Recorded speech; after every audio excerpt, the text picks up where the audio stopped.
It was an especially cold December morning when Stuart got into his car's icy cabin. After starting the engine, he warmed it up a little and drove cautiously onto the nearly empty road. Stuart was on his way to a neighbouring town to make a deal with a new supplier of auto parts for his store. Recently, he had been unlucky with suppliers, so he hoped that this time the negotiations would go well. Thankfully, Stuart was right this time. He was able to agree on shipments that were supposed to start from the new year. After shaking hands with his new partner, he went outside. Delighted with the successful deal, Stuart decided to stop by a store and buy a gift for his wife, Emily. He pulled up near a shopping centre, walked among the many stores, and chose a beautiful watch for Emily with a gold-plated case from an expensive boutique. By the time Stuart left the city, it was already dark and heavy snow had started to fall. Visibility on the road was rapidly deteriorating, and even with the headlights on and the windshield wipers working, it was almost impossible to see anything in the distance. When Stuart drove onto an intersection, he only had time to notice something dark on the left with his peripheral vision. He started to brake, but it was already too late. A heavy logging truck that had jumped onto the highway easily knocked Stuart's car off the road, crushing the driver's side with its huge bumper. "Hey, how are you there? Are you alive?" Stuart struggled to open his eyes and saw through the broken glass the face of an unfamiliar man. The man immediately got busy, tried to open the door, but it didn't budge. Then he ran for a pry bar and, with difficulty, but broke the battered door and, picking Stuart up by the arms, dragged him outside. Stuart gathered his strength, turned his head, looked at his feet, and was horrified that his feet were completely crushed and left bloody tracks in the snow. His last strength left him, and Stuart lost consciousness. He woke up in the hospital. The first thing he did was try to move his toes, and realizing they were gone, moaned in pain and despair. A grey-haired doctor came into the ward, carefully examined his bandaged limbs, and seeing the patient's suffering on his face, said, "Well, calm down, please. It's not as bad as it could have been. You lost a lot of blood, and it's just a miracle that you survived." Emily arrived in the evening, tears in her eyes, as she sat down next to him and took his hand in hers. Stuart looked at her and remembered buying her a watch at the store, and groaned at his own foolishness. "I stopped by the store to buy you a watch. Why couldn't I have just stayed home?" he muttered. "Stuart, everything will be good. Don't worry." His wife tried to reassure him, holding his hand tighter. "What's so good about this? Who needs me now?" Stuart said irritably. "Tell Graham to manage the store himself from now on," he added, turning to the wall. After being discharged, Emily suggested that Stuart live in his late grandfather's old house outside the city, surrounded by nature. Stuart agreed, seeing it as a good idea. Emily packed her husband's things in a suitcase and one more time offered to hire a caregiver for Stuart, but he angrily refused. He got out of bed to show her that he could take care of himself, but a sharp pain in his lower back forced him back onto the bed. Gritting his teeth to keep from screaming in pain, he made another attempt and moved to his wheelchair, showing his wife that he didn't need anyone's help. With a proud look, he left the room. Everything in his grandfather's house was as simple as ever, but beautiful in its own way. Stuart gazed at his grandfather's portrait and suddenly remembered what he was like when he was alive. Although it had been 5 years since his passing, Stuart still vividly remembered his grandpa. He remembered his face, overgrown with stiff bristles, and his old crumpled work shirt, stained with gasoline and tobacco. He wore it all the time, taking it off only for washing. Grandfather died 5 years ago, but Stuart still missed him. These memories took him back to the distant past. He remembered the times when his mother was still alive, before she was diagnosed with cancer. Every morning she used to make him pancakes and carrot fritters, which he loved. It all felt so close now that Stuart completely withdrew into himself and sat in his wheelchair, hypnotized. "Stuart, are you even listening to me?" Emily called out to him. "I might be leaving soon. Don't miss me too much, I'll be back. And call me if you need anything." "Okay," Stuart nodded. "Don't forget about me while you're gone," he joked, but his wife flinched at his words. "How can you say that?" Emily said, offended. Then she kissed her husband goodbye and left quietly.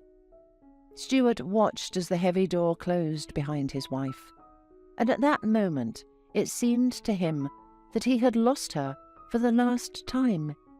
He instinctively jerked forward, but a sharp pain pierced his back, and he, groaning, wearily sank into his wheelchair. A month passed. At first Emily called Stuart almost every day, inquiring about his health, offering help, but then her calls became less frequent, and finally stopped altogether. Stuart, in a troubled foreboding, tried to reach Emily himself, but her phone did not answer. Stuart guessed that Emily had left him and decided to live her own life, so he soon gave up his attempts to contact her. Deep down he understood his wife, because not everyone can find the strength to take on such a heavy burden as him, but resentment firmly settled in his heart and did not give him peace, neither day nor night. One evening, lost in troubled thoughts, Stuart suddenly heard the gate creak outside. He looked out the window, but it was already quite dark outside, and he didn't see anyone. Thinking that he had imagined it, he was about to immerse himself in his thoughts again, but then he clearly heard a knock on the door. "It's open, come in," Stuart called out, wondering who could come to visit him at this time. The door opened, and to his surprise, Stuart saw his neighbour, Penelope, standing on the threshold. She was petite, slender and modestly dressed. He looked her up and down and gestured for her to sit at the table. The girl walked timidly into the room and sat down opposite. "Hi, Stuart," she said. "I was passing by and saw the lights in the window, so I decided to stop by. How long have you been here?" "It's been a month. I just haven't left the house," Stuart said gloomily as he rolled out from behind the table, demonstrating his wheelchair. "What happened to you?" Penelope exclaimed concernedly. Stuart wearily waved his hand and told Penelope the story. He had barely finished when they heard a noise from outside, and then someone, drunk, started calling out for Penelope rudely. "Is that your stepfather?" Stuart asked. The girl sadly nodded and explained that her stepfather had been drinking heavily for a long time, almost lost his mind, and life with him at home had become unbearable for her. Penelope could have gone to the city to study, but without money it was impossible, and there was nowhere to earn money in the village. Shivering from the cold, Penelope approached the stove to warm her hands and turned to Stuart. "Can I stay with you tonight? I'm scared to go back home. He'll definitely beat me." Stuart nodded and suggested that Penelope choose any place she felt comfortable. While wincing in pain, he approached the stove and removed a pot of potatoes from the burner. Seeing Stuart's anguish, Penelope took the pot from him and helped set the table. "You need to see Mr. Gazzard," she advised. "People come from all over the region to see him. He'll fix your back right away." "That sorcerer," Stuart laughed, recalling old Mr. Gazzard living in the forest. "He's a healer," Penelope corrected him sternly. "Last summer I dislocated my leg, and he fixed it so well that there wasn't even a trace left." Stuart waved his hand, promising to visit Mr. Gazzard somehow, and suggested Penelope distract herself from the conversation and finally have dinner. A month passed. Penelope visited Stuart every day, helped with the household chores, chatted with him over a cup of tea, and once brought Mr. Gazzard to his place. He immediately examined Stuart, running his fingers over his spine and pressing on one of the vertebrae so hard that Stuart almost passed out. Mr. Gazzard told him to endure a little and repeated his manipulations several more times. "Done," he said, patting Stuart gently on the back. "It won't hurt you any more." Stuart smiled incredulously, but within a few hours he realized that he really felt better. Within a couple of days he could easily turn his torso, bend and straighten his back, and even while sitting in his wheelchair, he could do housework. He went out to the garden for the first time and put the plot in order, and didn't even feel tired. Returning to the house, he realized for the first time in months that there were pleasant moments in life. But before he could enjoy this new feeling, he was startled by the unexpected sound of the phone ringing. It was Martha, Emily's sister. She struggled to find the right words for a while, but eventually she gathered the courage to tell Stuart that Emily had decided to file for divorce. Stuart was stunned and didn't know what to say. It seemed to him that the remnants of his world had collapsed into an abyss, taking his hope with it. "Why?" he managed to say after a long silence. "They're planning to get married," Martha said, embarrassed. Stuart felt like he couldn't breathe. He asked Martha to call back, and after turning off his phone, threw it into the corner of the room. Slowly, he walked to his grandfather's old chest of drawers, opened the top drawer, and took out an antique straight razor with a beautiful bone handle. Stuart ran his finger along the blade to make sure it was still as sharp as it was years ago and started to think. He imagined himself making just one thin cut and finally getting rid of the pain in his heart. Bitter thoughts, loneliness at night, and endless suffering. Someone knocked on the gate, and fast footsteps approached. Penelope appeared on the threshold with a large bundle in her hands. "Are you out of your mind, Stuart?" she shouted. "Don't even think about it!" she cried, rushing towards him and snatching the razor from his hand.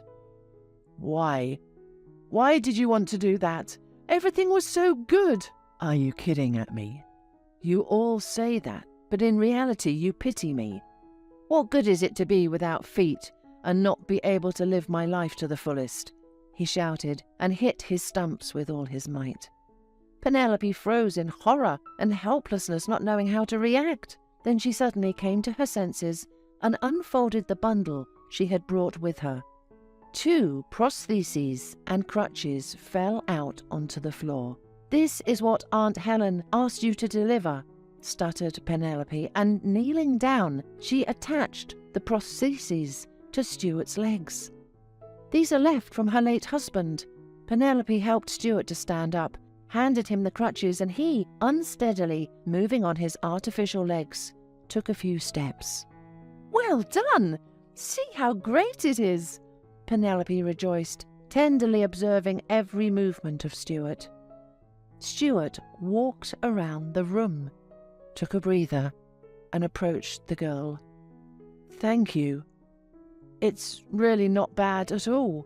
He smiled and held Penelope close to him. The girl immediately hugged Stuart by the neck and kissed him. Regaining her senses, she recoiled in fear, but Stuart managed to grab her by the waist, pulled her close, and running his hand through her lush hair, brought the girl's face so close that their lips met again in a hot kiss. That night they spent together, for the first time, as a couple. A week later, Stuart went to the city to divorce his wife and check on the business of the store. The divorce procedure went quickly, and Stuart, dryly saying goodbye to his ex-wife, quickly left the registry office. Emily tried to stop Stuart to ask for forgiveness, but he did not even look at her and walked past, tightly squeezing the crutches. Stuart called a taxi and went to the store. Entering inside, he looked around confusedly. The store was empty. There were some crumpled boxes and old unsold parts lying on the dusty showcases. Stuart approached Graham, bent over the cash register, and hit the floor with a crutch with force. Graham looked up and recoiled in horror. "Stuart, if you're about Emily, then she—" He started speaking nervously. "I'm not interested in those details," Stuart interrupted him. "I came about the store. I see things are not going well." Graham collected all the bills and small coins in the cash register, put them in a bag, and handed them to Stuart. "We need to sell the store," he said.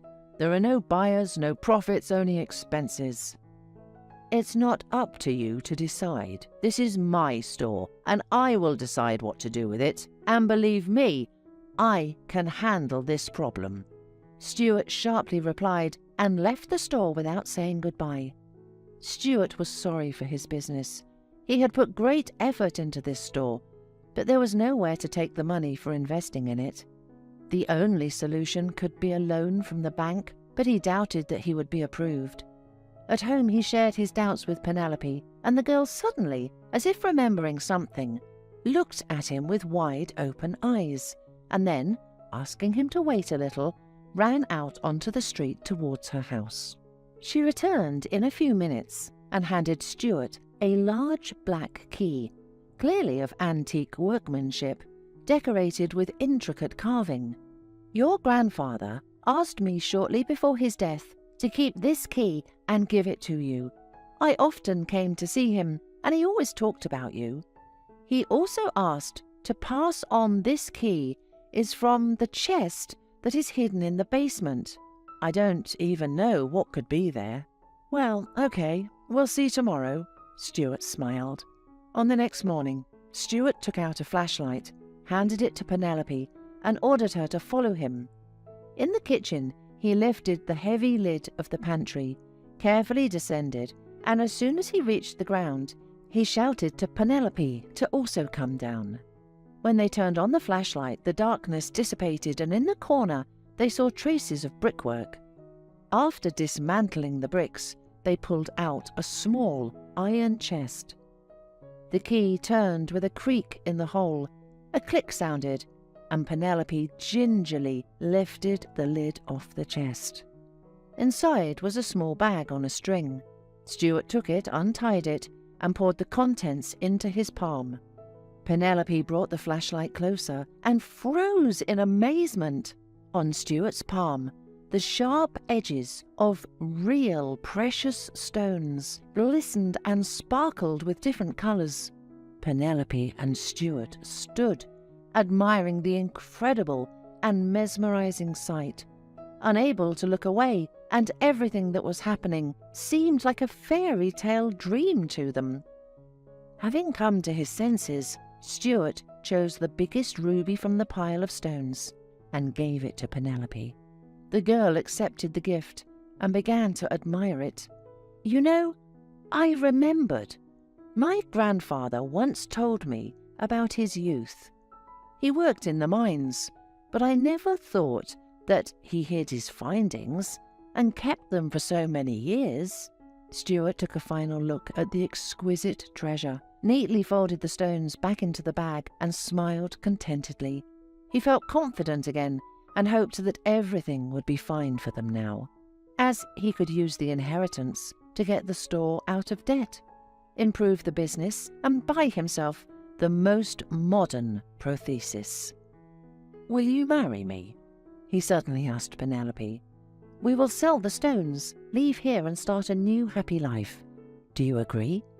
"Of course, my love. If you only knew how long I've been waiting for this," she whispered, and hugging Stuart around the neck, buried her face in his chest. Stuart hugged the girl tightly and realized that all the pain and heaviness of the past few months after the accident was finally leaving. Love helped him forget about despair, betrayal, and disappointment, filling his soul with the long-forgotten feeling of incredible, all-consuming happiness.